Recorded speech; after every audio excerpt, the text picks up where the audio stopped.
The world's largest German manufacturer of building materials, Knauf company, is leaving the Russian market. According to Business Insider estimates, the company had an annual turnover of 1 billion euros, but everything changed after an investigation by German journalists about its cooperation with Russia and subsequent checks by the German prosecutor's office. The company's management announced that it was transferring all business in Russia under local management. According to experts, exiting the Russian market is not an easy task for German companies. The Russian government passed a law according to which the discount on the purchase of a company being sold should be about 50%. Therefore, a hasty exit, or any exit at all, always carries the risk of expropriation. Viktor Winkler, sanctions expert, in a comment to Merkur publication.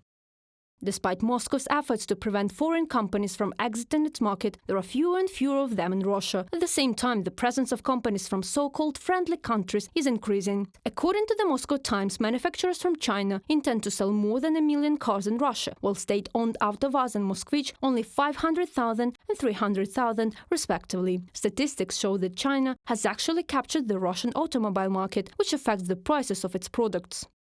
The average price of a new Chinese car in Russia has reached 3,060,000 rubles. In the first 3 months, the rise in prices was 9.3% year-on-year, which exceeded the official inflation rate of 7.2%, from a publication by the Moscow Times. The PRC share is also huge in Russian exports. According to the Central Bank of the Russian Federation, the yuan accounted for a third of all Russian revenue for 2023. As experts note, due to the enormous sanctions pressure, the Kremlin has to resort to the usage of the so-called shadow fleet. This is a system of tankers that transport sanctioned Russian oil.